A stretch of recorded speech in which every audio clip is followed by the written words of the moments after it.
শীঘ্রই উচ্ছেদ চলবে ডবকার যমুনা মৌডাঙ্গা সংরক্ষিত বনাঞ্চলে। উচ্ছেদে পুরোপুরি তৈরি প্রশাসন। এদিন উচ্ছেদের প্রস্তুতি খতিয়ে দেখেন বন বিভাগের মুখ্য সচিব এম.কে. যাদব। ঘুরে দেখেন সংরক্ষিত বনাঞ্চলের বিভিন্ন জায়গা। 1918 সালে সংরক্ষিত ঘোষণা করা হয় মৌডাঙ্গা বনাঞ্চলকে।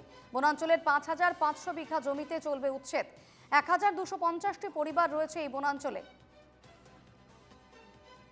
বনাঞ্চল সংলগ্ন এলাকায় প্রায় 1250টি পরিবার রয়েছে এবং ইতিমধ্যেই যেটা জানা যাচ্ছে যে মৌডাঙ্গা সংরক্ষিত বনাঞ্চলে যমুনা মৌডাঙ্গা সংরক্ষিত বনাঞ্চলে উচ্ছেদ চলবে প্রশাসনের।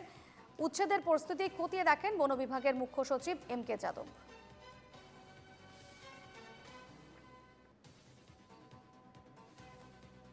আমাৰ SSP আৰু DC আৰু ৰাজহ বিষয়াসকল ফৰেষ্টৰ বিষয়াসকল আমাৰ কমাণ্ডেণ্ট চবে লগ লাগি আমি আলোচনা কৰিলোঁ। আমাৰ লজিষ্টিকেলি কি কি দৰকাৰ হ'ব, কিমান ফ'ৰ্চ লাগিব, কেনেকৈ কৰিম, আৰু বাই এণ্ড লাৰ্জ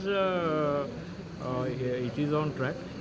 প্ৰস্তুতি অলমষ্ট হৈছে আৰু কেইদিনমান পিছতে যেতিয়া এই গোটেইখিনি এবাৰ চৰকাৰতে আলোচনা হ'ব, তাৰপিছত আমি পদক্ষেপবিলাক ল'ম। আমালোকে ল'ৰা ছোৱালী লৈ কিনে যাম, ক'তো যাম, ক'ত থাকিম, কিবা এটা ব্যৱস্থা দিয়ক আমালোকক। এতিয়া আমি এতিয়া ক'লে এতিয়া ৰাইজ চব উঠি যাব। ইয়াতে আমাৰ হাৰাবাচি বা যুদ্ধ লৰাই একো নহ'ব। আজি চাওক, ইমান বাচ্চা স্কুলৰ এই ৰিজাৰ্ভতে আছে, কমচে কম 1,000-1,500 হ'ব।